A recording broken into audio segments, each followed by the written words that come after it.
Peace and love, family. Welcome to U.S. Political Prisoners and You. I'm Brother Frank, and I'm with my brother Tariq. Before we even start the program, we just wanted to have a moment of silence for those Cubans that lost their lives defending Venezuela's president, Nicolas Maduro. So we're going to have a moment of silence.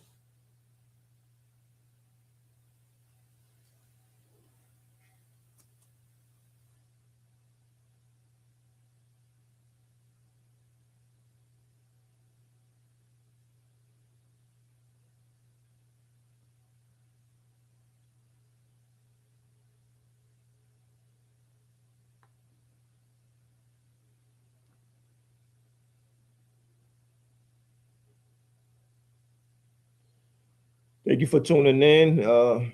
Keep them in your thoughts, keep them in your prayers, keep them in your meditation, whatever you do to make your position right in terms of the things that are happening, the problems that are happening. So we are in 2026, and right from the start, we are witnessing aggression by the United States on a sovereign nation, right? That sovereign nation being Venezuela.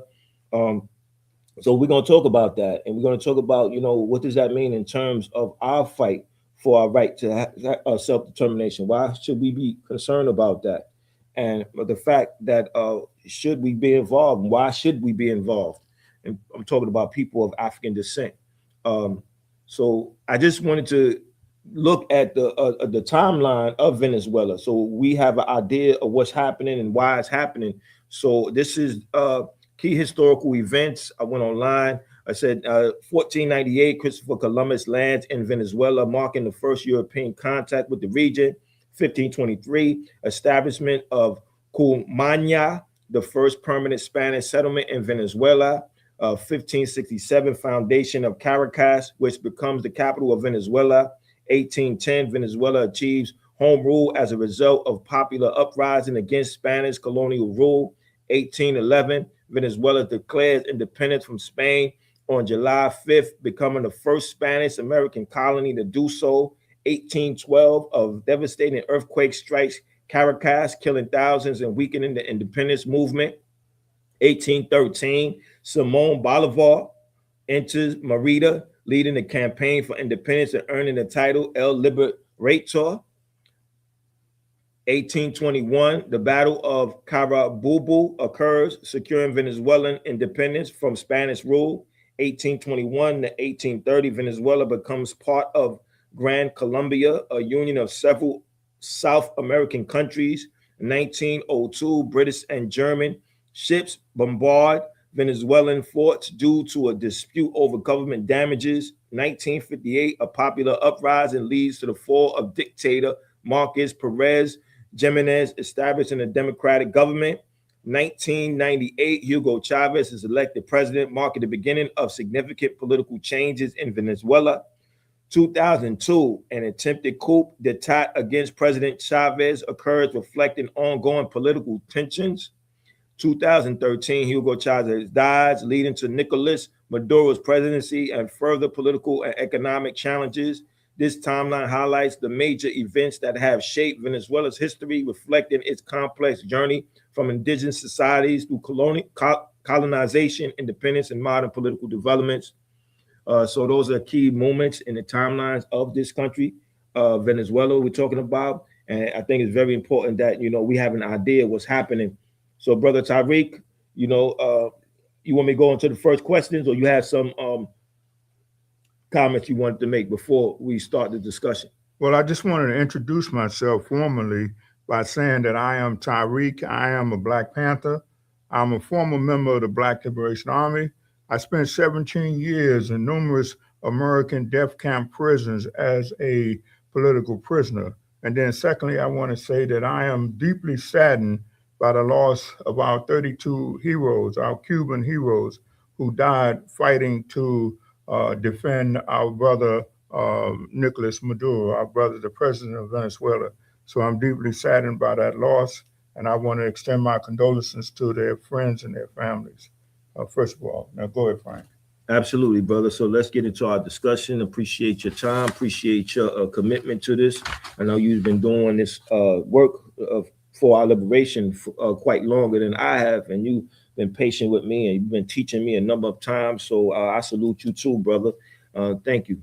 So the first question that I have, and it's a question not only for you but for me also to think about as we engage, because this war that we are in begins with propaganda, right? And we have to control our own narrative, and we got to look at the narrative that they're putting out there and ask ourselves: is it for working class people? Is it for people of African descent, people of color, or who is it for? Who does it benefit? Those are important questions to ask because now we understand what we need to take in and utilize and be a part of, and what we need to ignore and just throw away altogether. So the first question I have is: how is the kidnapping of President Maduro related to the attacks on people of African descent?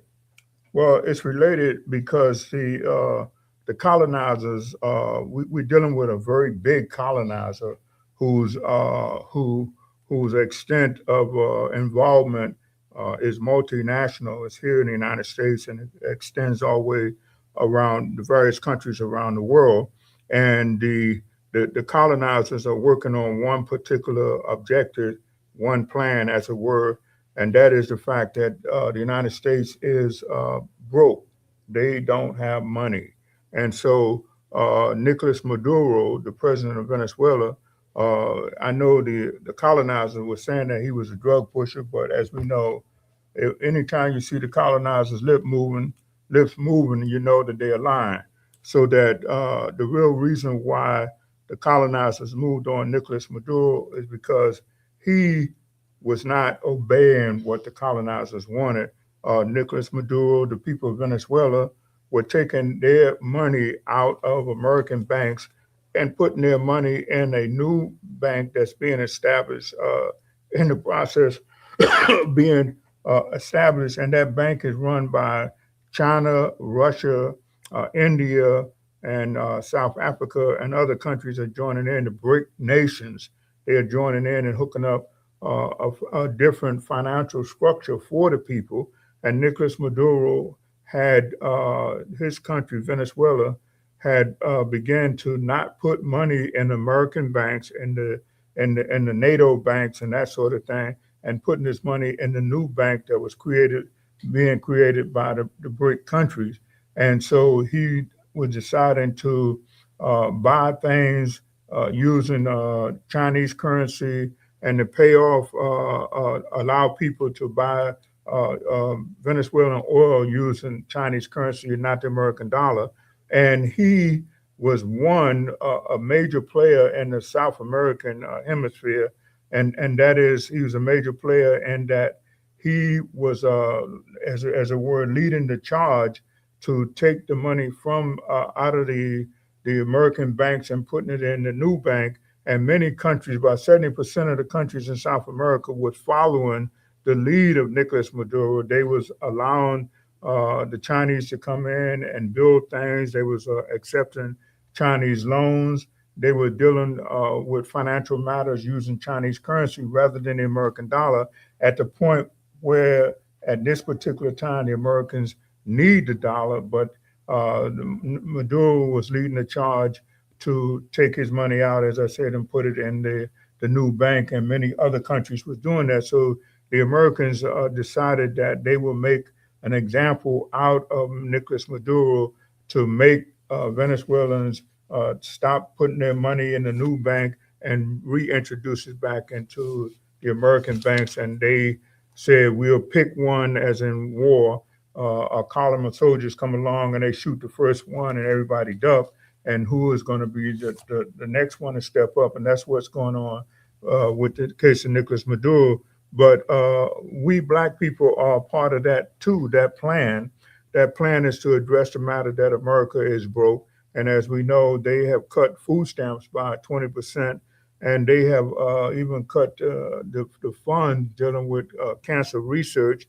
And that impacts black people too. The SNAP thing, reduction impact black people.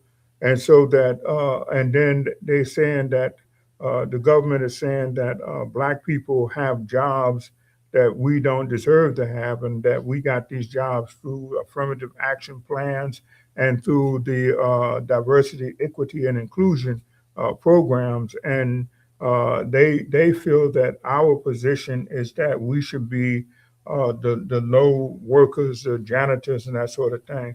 And so they are firing a lot of black people, but they are working on the same plan in terms of addressing the matter of that they don't have money, and the people who cause America to be broke, the rich people who have moved their jobs overseas, millions of jobs overseas, and they are not presently paying workers $30 an hour. They are now, once they have moved their companies overseas, they are paying people 30 cents an hour, and they're making a great amount of money, but they are not paying as much taxes as they formerly paid, and that is what has caused America to be broke. And so they are blaming black people on it, as they blaming Maduro for him putting the money in the bank and the new bank, and they're saying that black people are undeservingly getting money that they shouldn't have. So we are a part of that plan too. We are a different prong. Maduro is one prone, and we are another prone. But that is what is going on at the present moment, and we should know that. Uh, Thank you. I appreciate it, brother. As always, I'm getting intensely educated by your elaboration of these events. I always tell people that when we're looking at what's going on, we need to relate that to history. And one of the things that I've done, and I'm going to continue to do, and I have to be more disciplined with doing it, is to intensify my personal studies. This book right here was is part of my library. Actually, is my son's book, and I have to find ways to get it to him. I think it's important read because it gives you centuries of exploitation from the exploiter to the regarding the exploiter to the exploited, the oppressor to the oppression to the oppressed. And I think that we need to really look at that because once you start examining history, you start looking at, oh, okay, this happened before and this happened again. It's the same playbook over and over again. mhm. And when we look at what happened, the kidnapping of the president, we look at the attack on the people's right to sovereignty. Right when the Black Panther Party, the Black Liberation Army, decided that they was going to stand up, fight for us, fight for our right to be self-determined. Now the state responded, and this is the same situation that we're going on. That's going on right now, and that's why we have to be deeply concerned about that and decide what are we going to do. We have to begin by understanding what's happening, and from that, we need to associate ourselves with like minds, and then decide. We need to take action because when you look at the whole operation, them going to another country, them hiring people to do certain jobs. When I say hiring, I mean people in the military to take their position. This is funded by taxpayers. So us as taxpayers, we have a right to say what happens with our tax dollars. We just have to activate that right. My next question is, what role does propaganda have on people's outlook? Well, I think propaganda is very, very essential. It's very crucial because, especially here in America, because the persons living in America, we are trained for 12 years. We are trained to read and write and do arithmetic so that we can work in the capitalist system. But that reading and writing and arithmetic don't, there's that is indicative of there's no discussion about what's going on in the world. And for black people, there's no discussion about us being African people. And so we learn to read and write and arithmetic, and we learn to respect and have a high regard for authority figures. And the authority figures, as we see it today, in them kidnapping President Maduro, we see that the authority figures are really gangsters. They are gangsters, and so we should not respect them. But we have, as I say, we go through the school system for 12 years, and in addition to learning reading, writing, and arithmetic, we learn to respect authority, and the authority figures are gangsters, and they are killing us.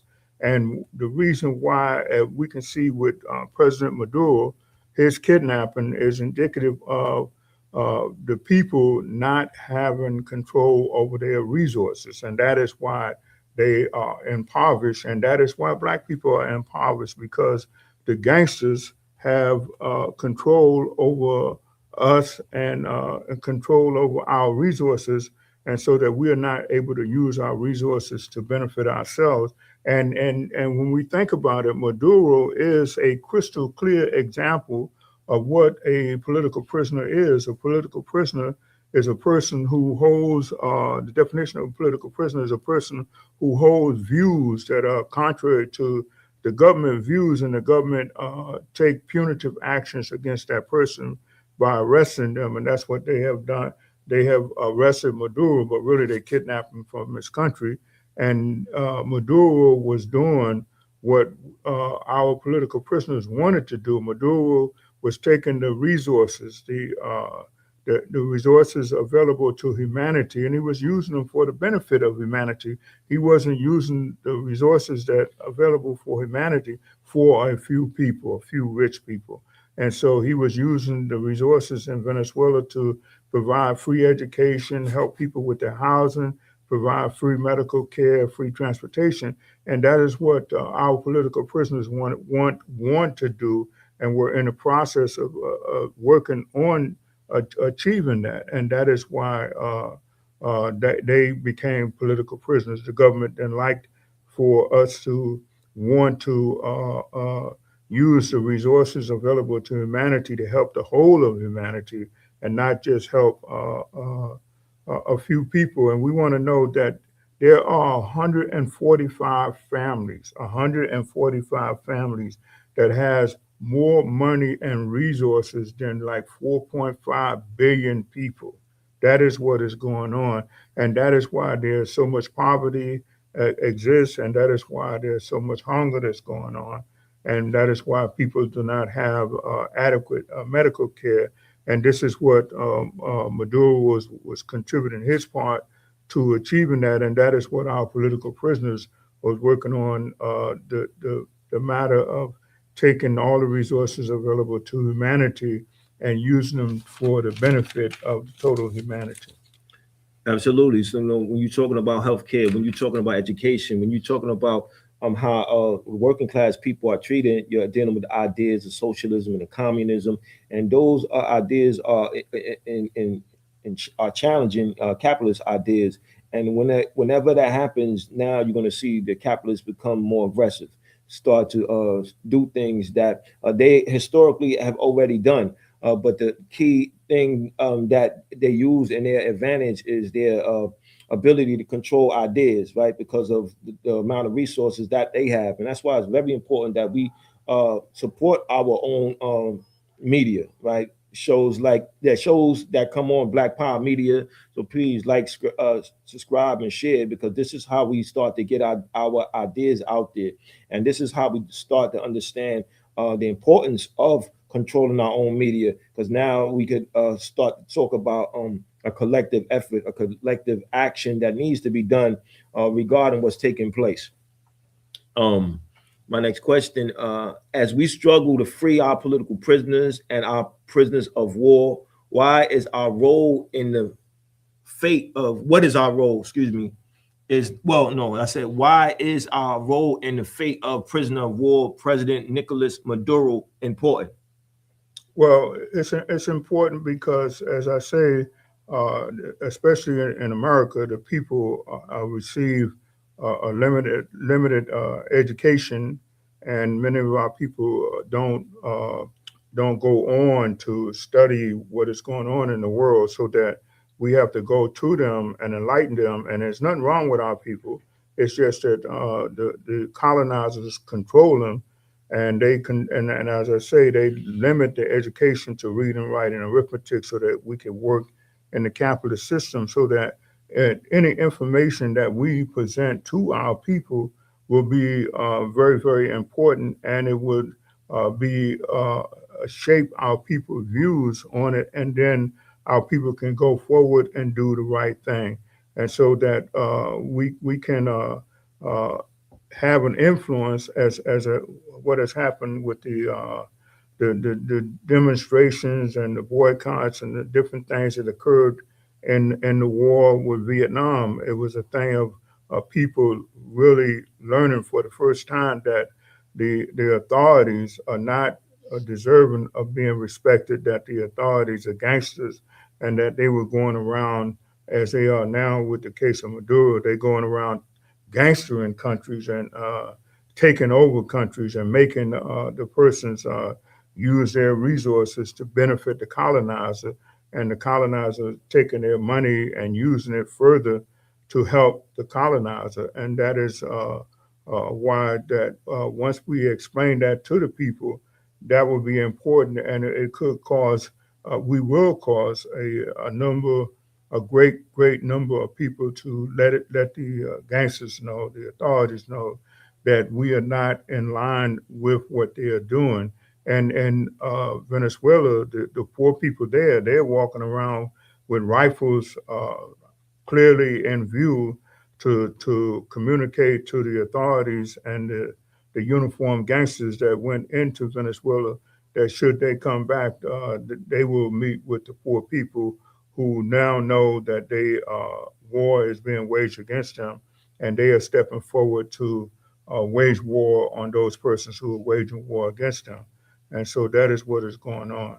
And that's why it's important that we present information to our people. As I said, there's nothing wrong with our people. It's just that the colonizer control them, and they are feeding them a select diet of information, and that diet of information have them standing in place, as they say, waiting for someone to come and tell them that the revolution has started and they can come out. But we want to educate them so that they will come out before that, and they will begin to play a leading role in bringing about justice and bringing about a transformation of the world, so that the people will have, humanity will again have control of the resources that's available to humanity. Absolutely. The sister said, freedom is not free. Yes, that's one of my favorite sayings, right? It's a revolutionary slogan, you know, but that slogan has to be backed by action. We need to look at an idea, examine an idea, and seriously commit ourselves to carrying that idea out. And I know that there's a number of actions happening in the street regarding what happened to Venezuela, which exactly is happened to us as well, right? Because that is a part of the struggle for people right to self-determination. You see other nations advocate their right to self-determination, and now you are witnessing what's going on now. So we have to be concerned. We have to be involved. We have to make a definitive position, take a definitive position around an organized action. So that's one of the things that we do here, right? We have a discussion on our political prisoners, our prisoners of war, and decide, you know, what's the next step, right? All of us have different levels of commitment and understanding about this particular work, and we have to do what we're comfortable with doing, and then the next day challenge ourselves to do a bit more. And I know that there are organizing actions around the courtroom where he's at, and I think that that is very important because now we get to put that on social media. He sees it and hears it, and he appreciates that, so he knows that, you know, you have to maintain your position. You know, you see pictures of Maduro. He's always with his head up. He's always with his thumbs up, and that's very inspirational, right? Because I know when you had members of the Black Panther Party, the members of the Black Liberation Army who were captured, you know, they still had their hand up. They still knew that this was part of the work, right?